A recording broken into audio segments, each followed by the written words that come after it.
विधायक प्रतिभा धानोरकर को भारतीय राष्ट्रीय कांग्रेस पार्टी द्वारा चंद्रपुर बड़ियारनी लोकसभा के लिए उम्मीदवार घोषित किया गया है। आज उन्होंने विशाल रैली के माध्यम से शक्ति प्रदर्शन कर कोहिनूर मैदान, दादा महल वार्ड, चंद्रपुर से न्यू इंग्लिश हाई स्कूल मैदान तक रैली निकालकर सुधीर मुनगंटीवार को खरी खोटी सुनाई है। ज्ञात हो कि कल सुधीर मुनगंटीवार ने फॉर्म भरने से पहले गांधी चौक में आयोजित सभा में कहा था कि आंखों के आंसू देखकर वोट मत देना। इनको प्रतिभा धानोरकर ने अपने स्वर्गवासी पति सांसद बालू धानोरकर का अपना अपमान करार दिया।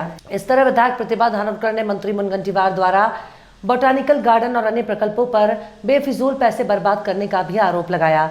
पूर्व विधायक बाला साहेब मुनगंटीवार, पूर्व विधायक ख्वाजा बेग, विधायक सुभाष धोटे, विधायक सुधाकर अदबाले, पूर्व मंत्री शिवराजी राव मोगे, पूर्व विधायक वामन राव कसावर, रितेश तिवारी, राजेंद्र वैद्य, दीपक जायसवाल, दिलीप चौधरी, प्रमोद पाटिल, सोहेल शेख, अरुण भिलके, प्रकाश रेड्डी, रविंद्र उमाटे, के सिंह, मयूर रेंचवार, सुनील मुसले, प्रवीण शिंदे और कई गणमान्य लोग उपस्थित थे। रैली कोहिनूर मैदान से शुरू होकर गांधी चौक से होकर गुजरी और rally new English school ground, Warora नाका चौकी, चंद्रपुर में समाप्त हुई।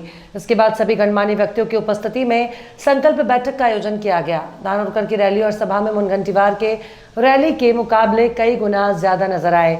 आज के माहौल के बाद चंद्रपुर में लोकसभा सीट के लिए कांटे की टक्कर होना निश्चित हो गया है।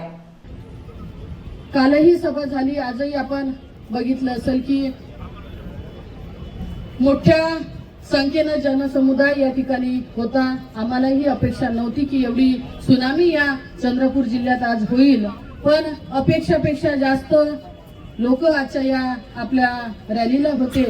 आणि हे करताना एवढी रॅली, एवढा जनसमुदाय पाहून मला वाटत नाही की समोरच्या उमेदवाराला आज रात्रभर झोप लागेल, त्याला वारंवार इकडून तिकडे पळता लागेल की बाबा माझं काय होईल। कारण जेव्हा एखादा नवरदेव लग्नाला तयार नसते तरी जबरदस्तीने बोल्यावर नेऊन ज्याला बाशिंग बांधून हार घालते, तशी परिस्थिती समोरच्या उमेदवाराची आहे। आणि अशा परिस्थितीत लग्न जबरदस्तीने केलं म्हणजे काय परिस्थिती होती आपल्या सगळ्याला माहित आहे। तो संसार काही टिकत नाही, तो संसार अर्ध्यात मोडला जातो। अशाच पद्धतीची परिस्थिती आपल्या समोरच्या उमेदवाराची आहे। आणि हे करताना कालही सभा झाली, या महाराष्ट्राचे उपमुख्यमंत्री आले, प्रदेशाध्यक्ष भाजपाचे आले आणि उमेदवारी अर्ज आम्ही देखील भरायला कलेक्टर ऑफिसला गेलो होतो।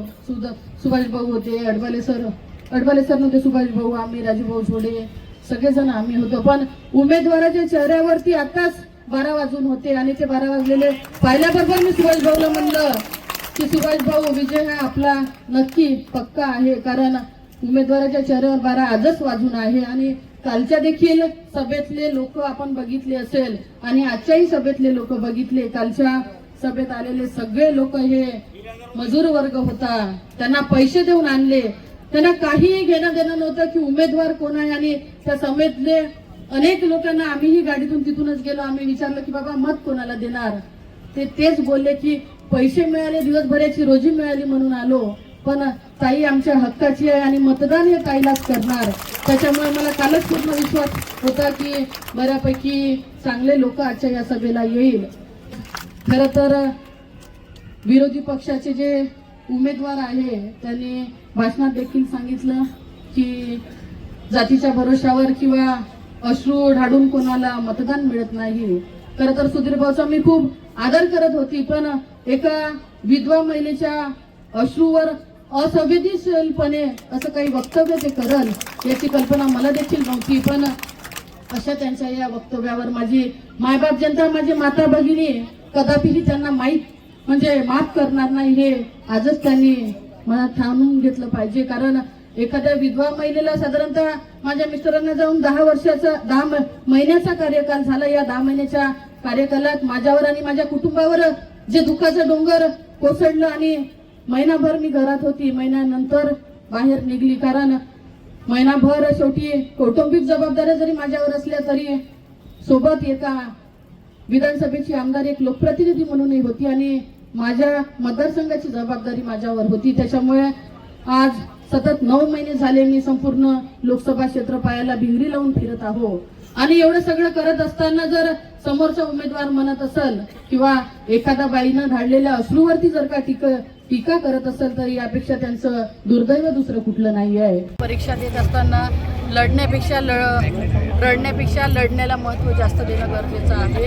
आणि शेवटी माझ्यावरती जे दुःख कोसळलं ते माझ्याशिवाय दुसरं कोणी जास्त समजू शकत नाही. त्याच्यामुळे शेवटी भावना आहे त्या कधीही उपाडून येऊ शकतात, पण हे करत असताना भावना बाजूला ठेवून कुठंतरी एक लोकप्रतिनिधी म्हणून या लोकसभा मतदारसंघाची उमेदवार म्हणून मी सक्षमपणे उभी आहे. आणि ही लढाई लढत असताना भावनांना कुठंतरी थोडंसं दाबून आज ही निवडणूक मला खऱ्या अर्थानं लढाई म्हणून लढायची आहे आणि ही माझी लढाई मी सक्षमपणे लढणार. त्यांच्याशी बोलणं झालं होते, आमचे जिल्हाध्यक्ष बोलले, पण आज गडचिरोलीचा देखील आदरणीय किसन साहेबाचा नॉमिनेशन फॉर्म भरायचा होता आणि तिथे एकही आमचा लोकप्रतिनिधी नसल्यामुळे ते त्या ठिकाणी उपस्थित राहणार होते, म्हणून ते त्या ठिकाणी आज त्या चंद्रपूरला येऊ शकले नाही. खाने के शौकीनों के लिए खुश खबर, हैदराबादी ऑथेंटिक फ्लेवर अब चंद्रपुर में भी। जी हाँ, हैदराबाद स्वाद फैमिली रेस्टोरेंट, जहां आप पा सकते हैं हैदराबाद का original taste, Hyderabad dum biryani, veg non veg curry, south Indian नाश्ता, चाइनीज, तंदूरी, कबाब, ईरानी चाय, बादाम मिल्क और भी बहुत लजीजदार खाना। इंडोर और आउटडोर में फैमिली के साथ बैठने की उत्तम व्यवस्था और सर्वोत्तम सर्विस, वो भी एकदम किफायती दामों में। हमारे यहाँ पार्सल और पार्टी के भी ऑर्डर लिए जाते हैं। एक बार अपने मित्र और परिवार के साथ अवश्य पधारें, आप दोबारा जरूर आएंगे, ये हमारी guarantee. Hyderabad Swad family restaurant, authentic Hyderabadi flavour, near Croma showroom, Nagpur road, Chandrapur. Mobile number 9327461199, 7207556199। Shiv Sena Uddhav Thackeray गुट ने बुधवार को 17 उम्मीदवारों की लिस्ट जारी की है। लिस्ट आने के बाद ये चर्चा शुरू हो गई है कि शिवसेना यूबीटी अपने उम्मीदवारों के लिए कांग्रेस के सामने नहीं झुकी, क्योंकि इस लिस्ट में 3 ऐसी सीटें हैं जहां कांग्रेस के पास भी उम्मीदवार थे, वो भी दावा कर रहे थे कि हमें ये सीटें चाहिए। इसके बावजूद ये तीनों सीटें शिवसेना यूबीटी के हिस्से में गई।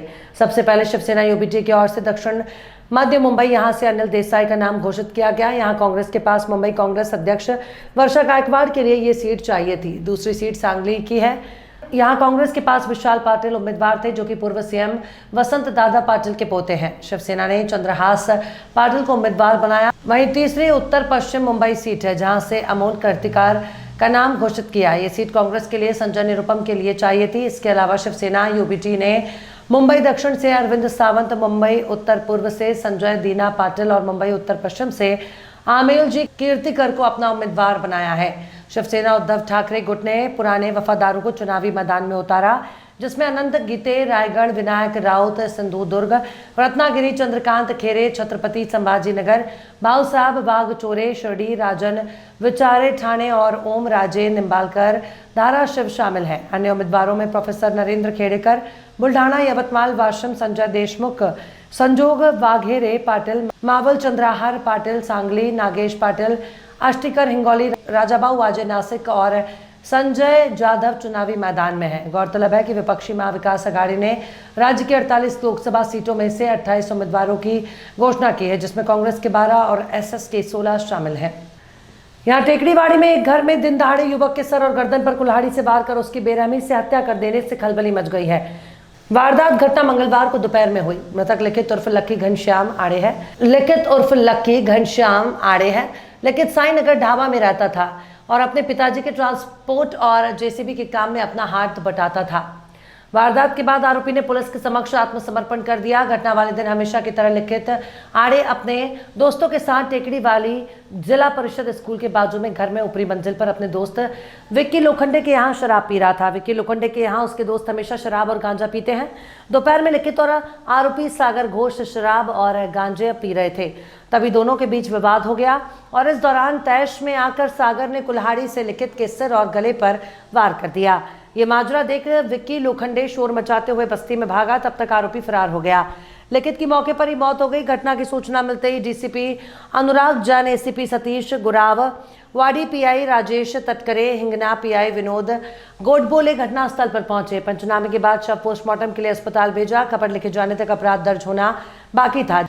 जांच पीआई राजेश तटकरे के मार्गदर्शन में की जा रही है। आरोपी सागर उर्फ आरुष घोष साई नगर निवासी टाटा एस चलाता है। वारदात के समय विक्की लोखंडे भी मौके पर बैठा था। लिखित को एक 4 साल का बेटा है, उसकी पत्नी गृहिणी है।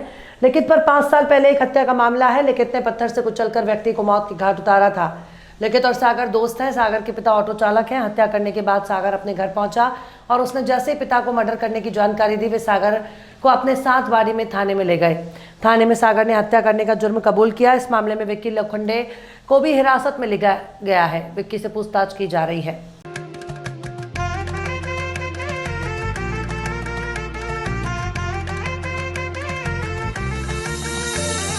माना पानाचा नात्या गोत्याचा पसारा लई बाई वाढला, रुसवा नको ग बाई कुणाचा, मोठ्यानी उतारा काढला. लगीन घाई सुचून देई, खरेदीने पणा काढला, खरेदीला वरसीधीने उत्साह नवा आणला.